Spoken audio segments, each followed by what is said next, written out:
This is the Workplace Podcast with your host, William Corliss, brought to you in association with Yellowwood, providers of executive coaching, corporate training and facilitation, your external learning and development partner. Each week, we focus on a different aspect of the workplace. We hear from guest speakers who are subject matter experts and are incredibly talented at what they do. These experts will give you a different perspective and insight to work life, with the aim of empowering you to take a different path to success in all aspects of work life. These perspectives will include career and personal success, leadership, high-performance teams, and creating a better work-life culture in your organisation. Yellowwood. Take a different path to success with your career, team, and organisation. Welcome to the Workplace Podcast, and our topic today is how to help people at work. Our guest is Deborah Grayson Riegel. Deborah is a keynote speaker, executive coach and consultant who has taught leadership communication for Wharton Business School, Duke's Fuqua Business School, Columbia's Business School Women in Leadership Program, and the Beijing International MBA Program at Peking University. She writes for Harvard Business Review, Psychology Today, Forbes and Fast Company, and has been featured in Bloomberg Business Week, the Wall Street Journal and the New York Times. She is the author of today's topic, Go to Help, 31 Strategies to Offer, Ask for and Accept Help, and Overthinking, 36 Ways to Tame Anxiety for Work, School and Life. And consults and speaks for clients including Amazon, BlackRock, Google, Kraft Heinz, PepsiCo and the United States Army. And you can find her online at www.deborahgraysonriegel.com. Deb, welcome back to the Workplace Podcast. Thank you. I'm so happy to be here again. I am delighted to have you back. And we have such fun before we speak. So I'm going to tell you the context of this book. So when I read this book for the very first time, I was sitting in the emergency department in a hospital. And talk about good timing for this book. So I may get emotional about this. So I'm still working through. This book helped me in so many ways. And talk about a book, when the student is ready, the teacher will appear. You appeared for me in this book. Thank you so much. So to give you some context and background, I was misdiagnosed with a terminal illness, a life-limiting illness.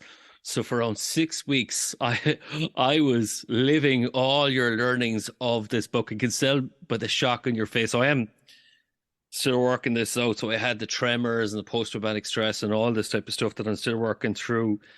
And this book was brilliant. I can tell by your reaction, you're shocked at this. I just sort of lost a little feeling in my legs and got chills and goosebumps up my shoulders. Can you tell me how you are?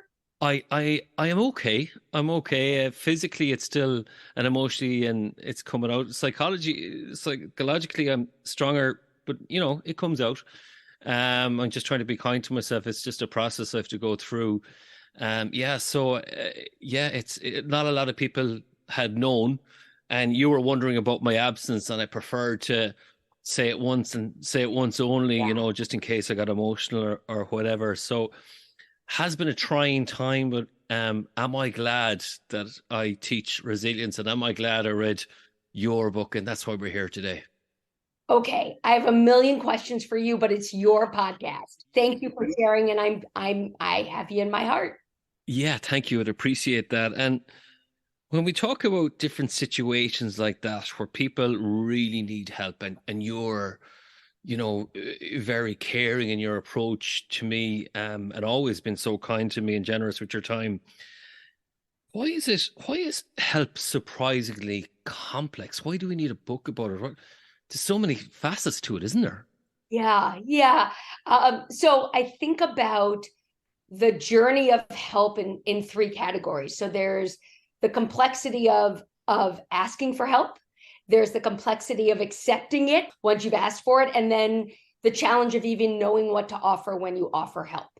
And so each of those three things has their own cultural challenges, psychological challenges, interpersonal challenges that start from when we were little or as you might say, from when we were and many of us are still wrestling with some, conditioning and limiting beliefs today. So the book really takes those three parts and helps people understand why something that seems so simple is actually pretty tricky and complex. Yeah, and I like how you structured the book as well. So you're seeing it from the theory side of things, where you even mentioned Marty Linsky, who's on this from Harvard fame with the adaptive leadership, and you talked about adaptive versus technical challenge. Would you talk us through that? Like, what's the difference between a technical challenge and adaptive challenge? Yeah. So, and thank you for citing my sources for me. Yeah. So I'm going to repeat something that I think is really important for people to know, and I did not invent at all. So thank you for citing it. So a technical challenge is a challenge where the solution to the problem exists. You may not know it. You may not know what the solution is. You may not be sure how to find it, but the answer is out there. And so the way that I think about it is, if what you are missing is a puzzle piece, and once you snap that puzzle piece in, the problem is solved, that is a technical challenge. And many literally technical challenges are technical challenges. So like, have you tried turning it off and turning it back on again? Right? That's a puzzle piece that fits in. I think about a lot of the different companies that I consult with. Each one of them has a different way of vendor onboarding, of invoicing, but there is only one way for each of them, even if they're different from each other. So I just have to find the puzzle piece and snap it in. That's a technical challenge. Much of what we're dealing with, and I certainly think in the case of illness, in the case of COVID, in the case of, figuring out work and life, of parenting, relationships, we're really talking about an adaptive challenge. And an adaptive challenge is a challenge where there is no one puzzle piece that will get it solved. The answer doesn't actually exist. You have to experiment your way into a new way of thinking, working, and applying things. And what I've often found is with adaptive challenges is that you will cobble together a solution that works until it doesn't, and then you need to come up with another adaptive challenge, another solution for your adaptive challenge. So as I wrote in the book, I think COVID was one giant adaptive challenge. There was no missing puzzle piece that we could have found for how to live and work in a global pandemic.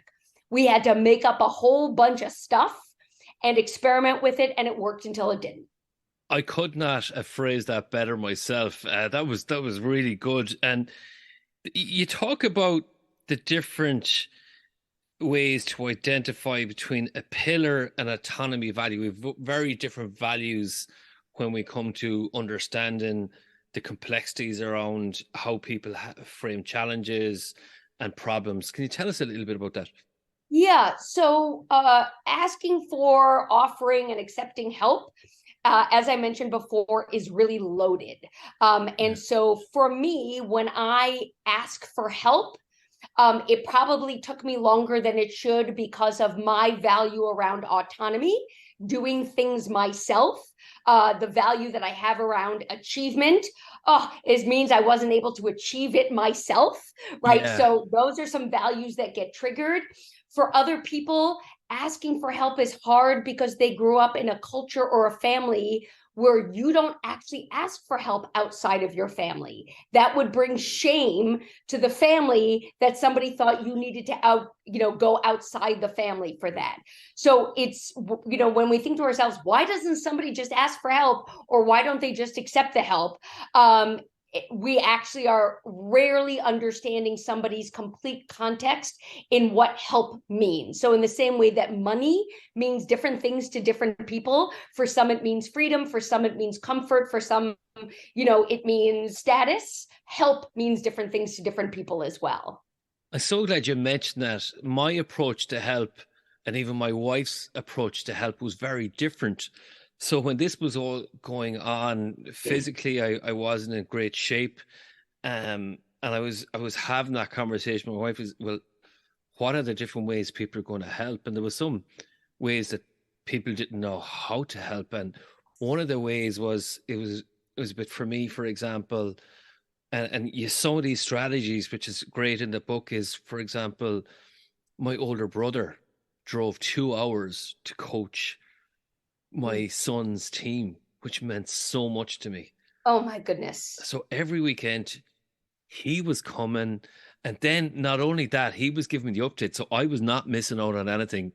He learned every player's name off. He was telling me how they were progressing and all. I get a bit emotional speaking about this, but all he was taking pictures there, all the various different things, and it meant such a lot to me that way to help, and there was some practical pieces that other people did, even cooking meals. There's loads of different ways. What are the different ways we can help? Oh, well, I mean, there's at least 31 because that's how many we got to in the book. And then people said, why 31? I said, I got tired. We ran out of ideas. And I just want to make a shout out to my daughter, Sophie, who co-authored this book with me. So between the two of us at 31, we said, I'm out. I was like, we got to move on. But the way in which we think about help. So first of all, we need to think about whether the person we're helping is faced with a technical challenge or an adaptive challenge, right? Yeah. So you had some technical elements of your challenge, like dinner has to get cooked, right? So that is a technical challenge. You need a meal. Guess what? The puzzle piece is we're going to get you that meal. That's a technical challenge. But so many of the challenges that you were describing were adaptive, where there is no puzzle piece. So ways of helping, including what I heard you say, were, people being empathetic, listening, asking good questions, helping you prioritize, making a plan, helping you focus on what you can do, even when there's things that you can't do, acknowledging painful truths. That's a way of helping, is giving somebody the space to say something that feels terrible to have to say or admit. There's a whole range of ways that we can help. And most of us have been rewarded for telling people how to do something or just doing it for them, right? We get rewarded for stepping in, solving the problem, saving the day. And so it means, I think of those as sort of our quadriceps, right? Those are like my big, strong muscles are, let me tell you what to do, or step aside, I'm going to do it for you. And we've got all of these other helping muscles that aren't as strong. We don't work them out as much. And sometimes we don't even know that we have it. So I often think about a day after moving furniture, which I try not to do, you go, I didn't even know a muscle existed there. Are you kidding me? How? We've got helping muscles that we don't even know that we have, which is why we want people to become what we call in the book help fluent, have a wide vocabulary of ways that you can help, so that when somebody like you calls and says I need help, but I'm not sure what I need, we have some things we can offer. And it's funny, I didn't know that I needed help or wanted help or whatever, and help just appeared in so many ways. And I'm kind of going, oh, I'm glad I read Dev's book, because I'm now able to accept it and know what it is, whether that was collecting my boys from school, or, bringing them to sports training, or, like I said, the meal, or even moving furniture around, or even that place to vent, or even, I think about my sister, how do we be as practical here as possible, and what is that mental toughness that I need to hear? What do I need to hear as well? So there's many different ways. You just made such an important point that I don't want to miss it, which is, what do I need to hear? And I think that if anybody were going to pick some low-hanging fruit from this podcast, let that be the low-hanging fruit, which is, let me ask the person, what do you need to hear right now, as opposed to me assuming I know. And there's this category of things we say to people that are called toxic positivity, which are my attempt to make you feel better because I'm uncomfortable that both of us are uncomfortable, right? And so I am imagining, and you can absolutely correct me if I'm wrong, what you didn't need to hear is, well, you've lived a good life so far, this far. What you didn't need to hear is God doesn't give you more than you can handle, right? What you didn't need to hear is it will be okay. You are strong. You probably didn't need to hear those things as much as you needed to hear, I don't even know what to say, but I'm here for you. Or, oh, William, oh, right? And so please ask the other person, what do you need to hear right now? Because we tend to over-index on positivity, and it actually can really rob somebody of their reality. It's a great point. Some people will jump in to go, I know best. Yeah. Isn't it? Where it's and there's a problem to that. It can be not empowering or enabling for the person. So you talk about your coach experience and some of the things that you learn from your coaching practice as well, isn't it? That, you know, is am I doing this person, you know, a good service or a good intention with my approach? Yes. And that raises another really great point, which is that there is a really big difference between the intention and the impact, right? And so all of us believe that we are judged on our intentions, right? I was only trying to be helpful. That's a statement of intention, right? But that usually is something you say after you realize the impact was not what you had wanted or expected. And so one of the things we talk about in the book is if there's somebody who isn't accepting help from you or seems to be dashing, around it, one of the things that you might check in is, I know I've offered you help in the past. I'm wondering if maybe it wasn't as helpful as I thought it would be, and to get a little bit of feedback, because there are many of us who try to help. I can't think of any place I've made more assumptions about my impact based on my intention than with my kids. And luckily we have the kind of relationship where they're like, Mom, I know you're trying to help, but that is not a helpful thing to say or not a helpful thing to do. And so we got to be mindful about it.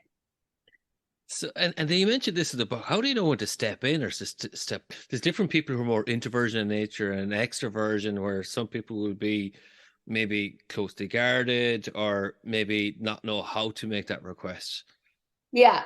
And so I believe in sort of small little steps forward over time, as opposed to like, ta-da, I'm here to save the day. That makes us feel better, but it may not be what the other person needs. So you probably want to ask. You probably want to ask more than once, and you also can make some concrete offers, right? So I might, when we think about a situation that you were in, it might have been helpful for me to say, hey, what kind of help do you need? And you might have been completely overwhelmed and not been able to articulate it. And so I might have said, let me offer a few things and you tell me if any of these would be helpful. I can drop off dinner, 1 or 2 nights this week. I can pick your kids up from school, or I can call a couple of people on your behalf just to give them an update. Would any of those things be helpful? I'm game for any and all. And then it would have limited the range. And sometimes we feel like, limiting a range means I'm not offering a lot. It's actually really helpful when people are emotionally flooded and cognitively flooded to offer a smaller range of options. I love that, because a lot of people says, if there's anyone that can help, let me know. And I was just completely blanked. If I have to say, something I did was I delegated out as much as I could to say. Good for you. I was so blessed with so many people contacting me, in so many ways. And it was that outpouring of love that I really found most difficult. I found it very hard to absorb. And that was the one things about this was actually the pain this caused. So for me, a part of how I help myself, and sometimes there's a responsibility, is how do I help myself? So I had to get psychological help.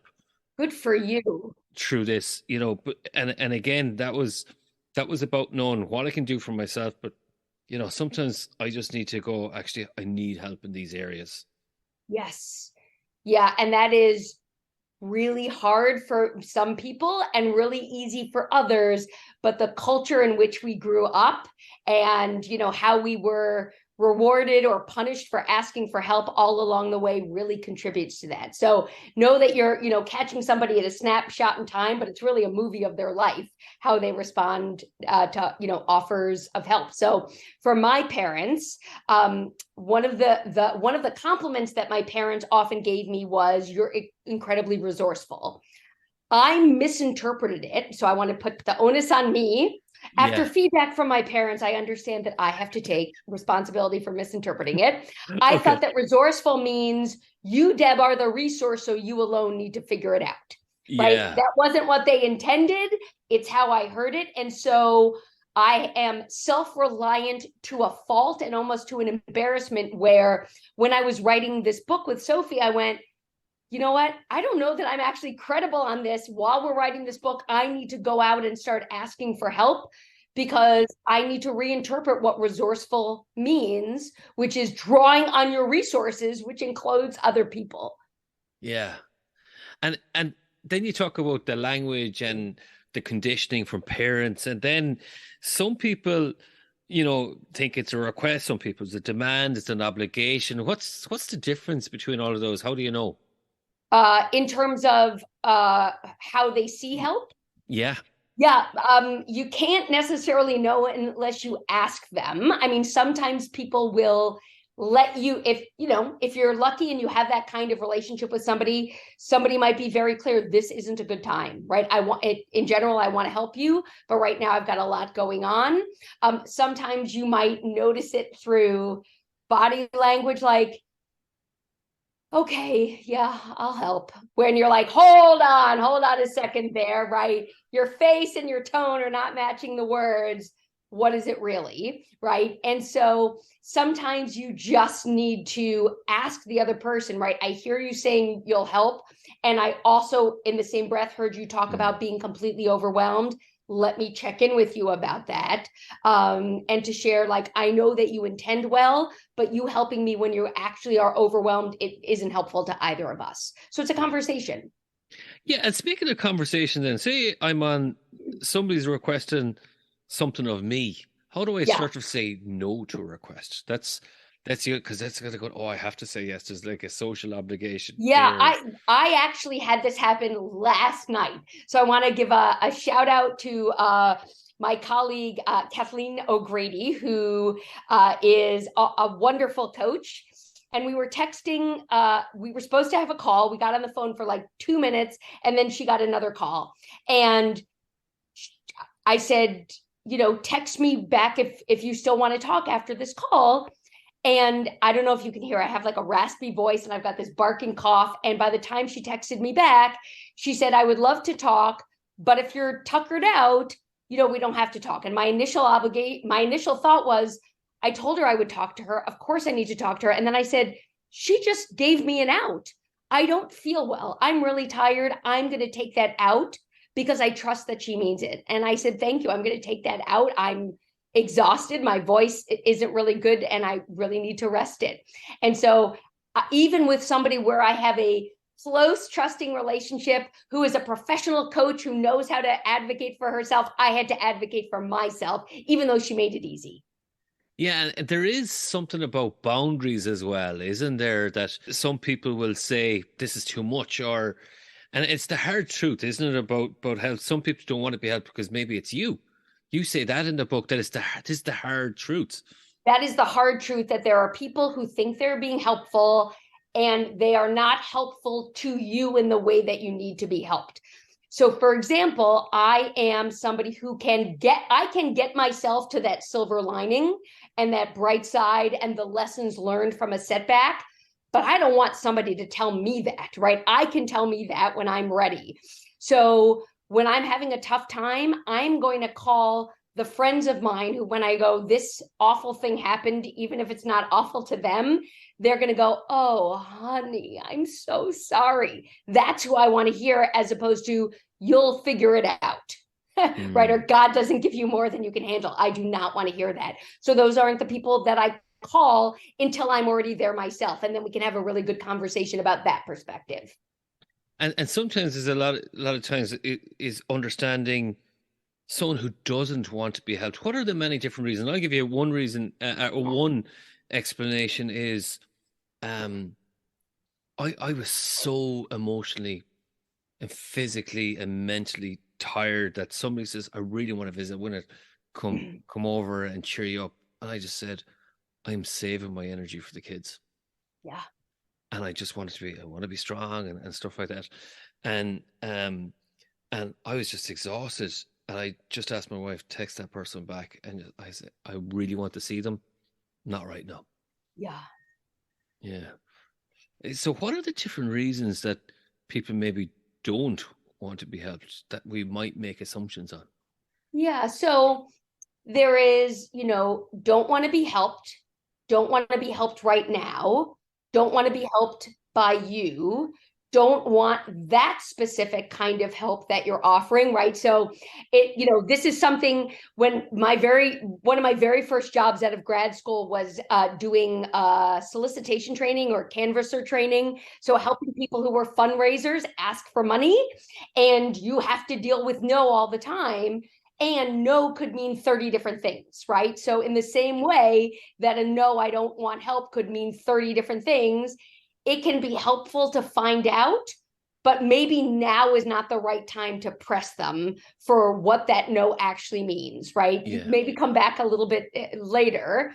And so sometimes it's a no, not now, but I'll reach you when I need something.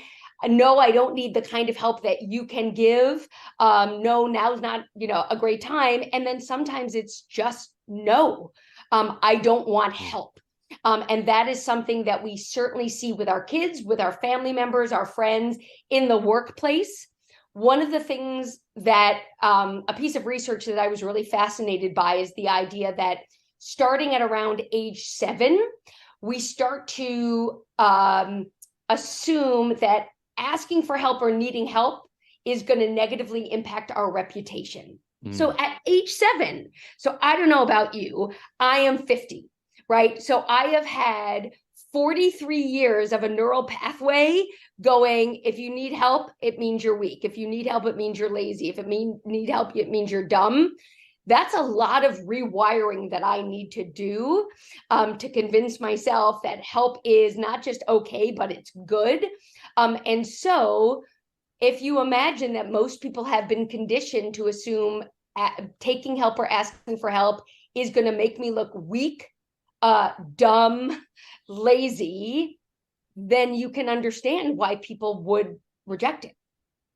I am so glad you said that, because I seem to have read this book just at that passage at the right time. That I was like, and then I went to myself, I'm really good at this. I'm really good at asking for help when I need it. Yes, woohoo! You're the one.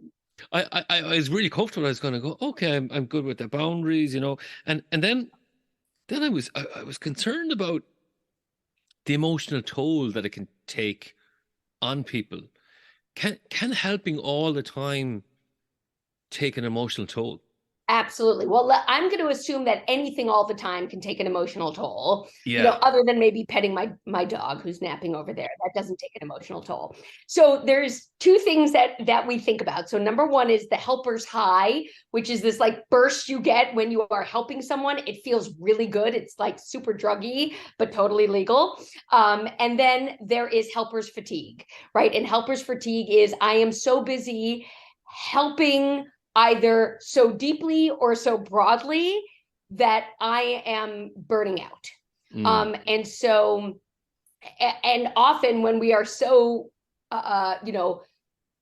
motivated by that high, we forget that it's got a downside as well. So yes, people need to think about what are the best people that I should be helping. And by best people, I mean, who are the people for whom this relationship really matters to me?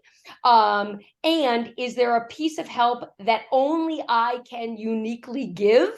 And if there are other people who can give it, suggest them. Yeah, there's some great advice there. And then there's a term that you have in your book, an illegitimate task. What is an illegitimate task? So an illegitimate task is a task where the person to whom it has been assigned thinks to themselves, I don't know why we're doing this. This doesn't fit into my job description. There has to be an easier way. Like, why am I doing this? And so we find the research shows that one of the leading causes of depression and anxiety in the workplace is people who have too many illegitimate tasks where they don't understand why they're doing what they're doing, why there isn't a simpler way, or why somebody all of a sudden thought that this was their job when it actually has very little to do with what they thought they were hired to do. So what's an example of an illegitimate task? If I'm someone at work listening in, or if I'm someone that's trying to help someone out, what does that look like? Well, I mean, an illegitimate task could be anything. So, for example, an illegitimate task would be perhaps taking a document or a proposal through 10 iterations of something when it was really good enough by the third. Right. So it's people who are maximizing rather than satisficing, to buy some to borrow some terms. Right. This was fine at 3, and now you're just like, these are tiny changes. This feels like an illegitimate use of my time. That would be an example. Or let's say there's somebody who is not a supervisor, and it's quite clear that they're not a supervisor, and somebody asked them to sort of manage a couple of interns, right? They're like, hold on, I'm not a supervisor. That's not something that I wanted to do. And just because it's interns doesn't mean that now I'm not supervising. That's not part of my job description. We didn't have a conversation about it. Where is that coming from? And isn't there somebody else who could do it? So I want to be mindful about just regular complaining about work, right? We all complain about work. I think that's, part of the vibe of work. But when there is something where you are like, there has to be an easier way, this doesn't make sense, why me? Have a conversation about it. And what the research shows is that the best way to mitigate the depression and anxiety of illegitimate tasks is to be even more appreciative and demonstrate even more gratitude than you think you need to. People may not understand why they're doing it, but if you continue to demonstrate your appreciation for it, that will buy you a little bit of time. But also be transparent, right? I'm choosing you because we don't have anybody else to do it. That may not make them feel good, but it's at least transparent in where this is coming from. And that's where unrealistic expectations can float in, can't they? And that's a real danger, those unrealistic expectations. Yeah, unrealistic expectations of what you're expecting me to do, what this job is about. And far too often, I work with people in my coaching practice who feel that way and have never voiced it, have never actually asked for help. So they're sitting there in a stew of their own frustration and resentment, and are unwilling, unable, some mix of the two, to have the conversation. So we talk about the cognitive piece then as well. So multitasking. Yeah. What is the problem with multitasking and help? Yeah. So let me start by saying I multitask every single day, all day.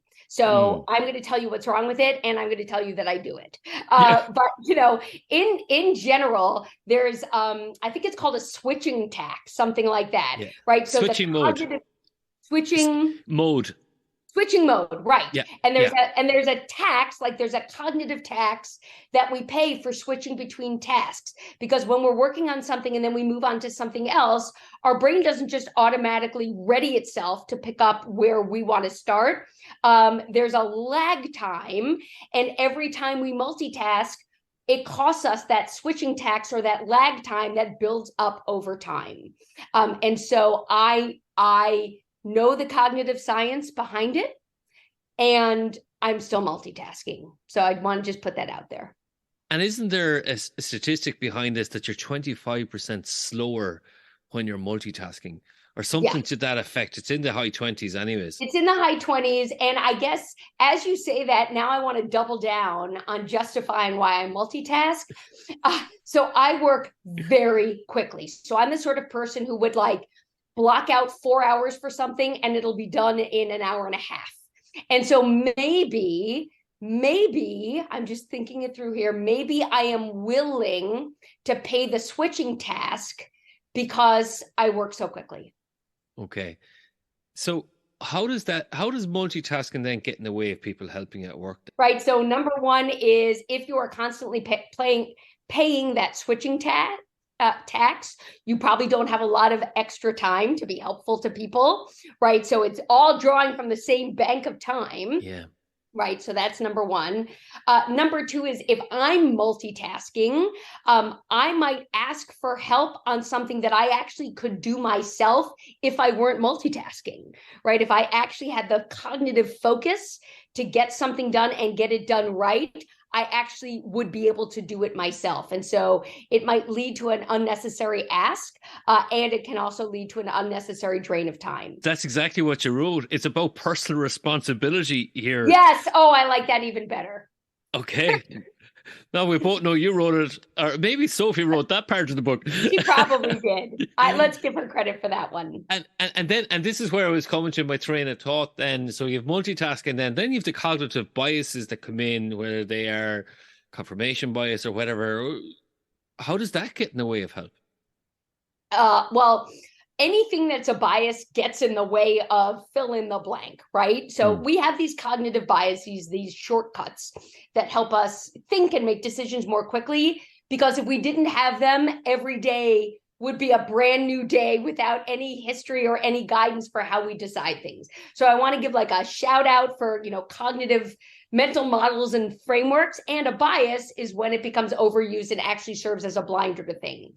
So for example, confirmation bias, which is where we scan the environment only for information that supports our perspective and point of view.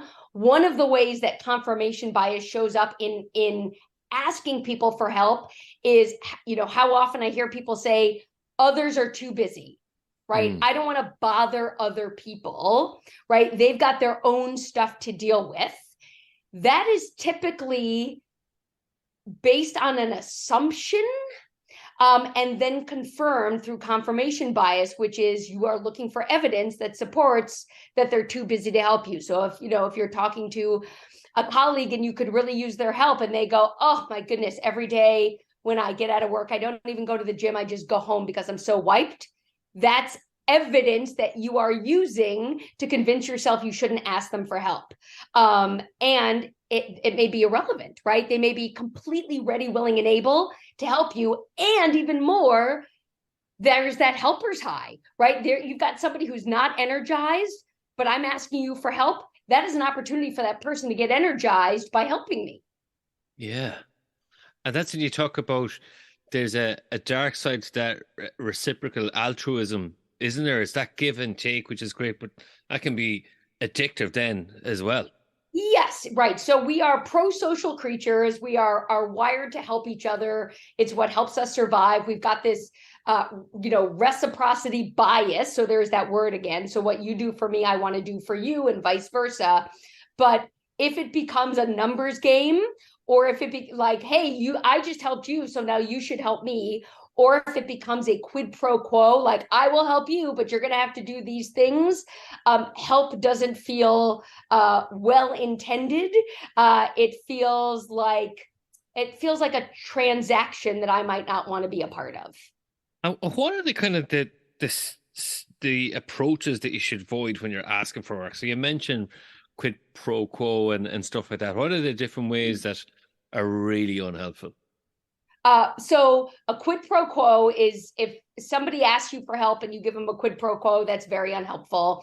If somebody asks you for help and you remind them why they shouldn't need your help, right? That's not particularly helpful. If you help somebody and then tell everybody else who you helped, that makes you look good. It doesn't make the other person feel good. If you help somebody without checking in to see if this help is actually what they need, that is not particularly worthwhile. It's also not helpful to offer to help if you actually can't, don't, or won't help them, right? That's worse. Yeah. Okay. And really good to remind ourselves of that. There's certain things that do work. There's certain stuff, you know what, that's not helpful. And I might ask you about the different mindsets. So there's the resourceful mindset, the appreciative mindset, and the hopeful mindset. I really liked this approach. Yeah. So I just want to say for a moment, nobody has ever asked me such detailed questions about the book. I'm like, whoa, that's such a good topic. I wrote that. Sophie wrote that. I have never had this level of, this is fascinating. And now I feel like I have to remember my homework from a year ago. This is great. Okay. Well, so, all the people, all the guests say the same thing actually afterwards. So thank you very much for giving that compliment. I read every page. Every You've page. read every page. I am really impressed. So, okay, so 3 mindsets. So the resourceful mindset, this is a mindset that I learned when I went to coaching school. And the idea is that you actually can't be particularly helpful to somebody other than fixing it for them. Like, let me tell you what to do, or let me do it for you. Any other kind of help requires you to believe that the other person is resourceful, meaning that they have resources, they have access to resources, and they can tap into those resources that are not you. If you believe that you are the only thing keeping this person from falling off a cliff, you are basically treating them as broken, and you are going to create a relationship that is pretty unhealthy. So a resourceful mindset is, I believe that you have many resources available to you, of which I am one. And that, you can draw on those. I'm not the only person in your life, the only thing that can help you. So that's number 1. I believe you're capable of figuring out resources. Number 2 is the appreciative mindset. And so the appreciative mindset comes from the world of appreciative inquiry. And the idea of having an appreciative mindset is a focus on not just what isn't working, but what is working, right? And again, I don't want somebody to tell me what is working when I'm in the depths of what isn't, but to keep in mind that we all have things that are going for us, even when we're asking for help. So when we think about that potential, reputational concern that we start growing at around age 7, I want you to know that if I ask you for help on publicizing my podcast, for example, I don't have one and I'm not going to have one.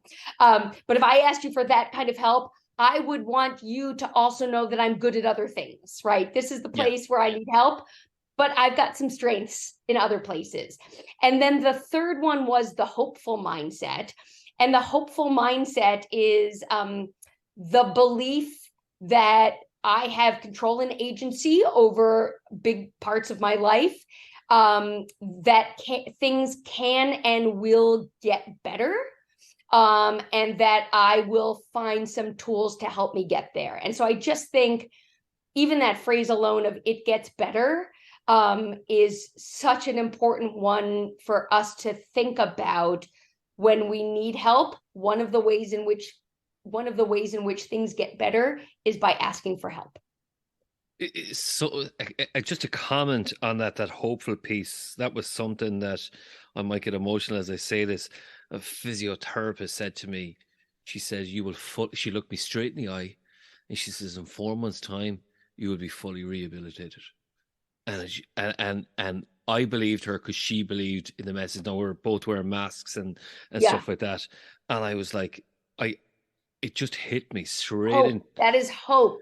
And I was like, I needed this. I didn't know I needed it. Thank you so much.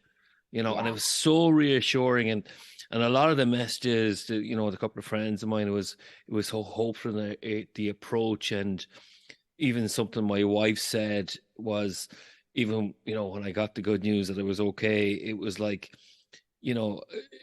something that I found really helpful, but I didn't really articulate in my own head, was that she said, I was really proud of how you did this with strength and grace, and positivity. And I remember kind of going, oh, that's the kindest thing anybody's ever said to me. And it's brilliant that it's coming from my wife, so, and it's because I suppose it was a bit like that Marvel's team, the Avengers Assemble.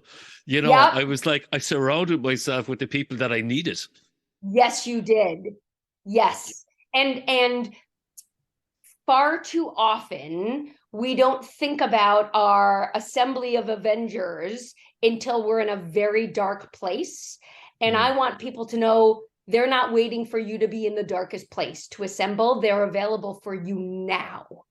Yeah, I can wholeheartedly, concur with that and agree with that, and people are just more than willing to help me. So I think there's a real positive message for this to our listeners, is people are a lot more willing to help than when you realize, or or think more of you than you realize. And that was one of the gifts from this, is that, you probably mean a lot to people and you don't realize.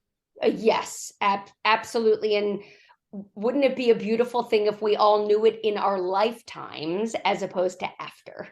Yeah, well, I'm lucky. I got a head start on that, which is great. Yeah, which is great. But we don't have to do that, right? No, thank God. And come here, and I'm gonna finish up on this because I think it's really good for people. So if it's okay, just for 5 more minutes, what are the different kinds of empathy? So I think that was really good. Yeah, so 3 different kinds of empathy. And I think this is either from the work of John Gottman or Daniel Goleman. And so I'm going to cite both sources, and then I can get some angry emails that I will respond to with humility. So 3 kinds of empathy. The first kind of empathy is cognitive. The second is emotional. And the third is behavioral or compassionate. So cognitive empathy is I understand your thinking, even if that's not my thinking, right? I understand why you would think that.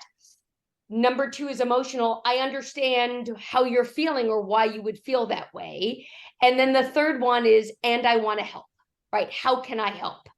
And so those first 2 kinds of empathy are things that I practice a lot in campaign, like political campaign season, as much as I would never vote for the other guy, right? Or the other person, I can, in many cases, understand the thinking that would lead to somebody wanting that person. I can understand the emotions of like fear and hopelessness and all these sorts of things that would lead to that.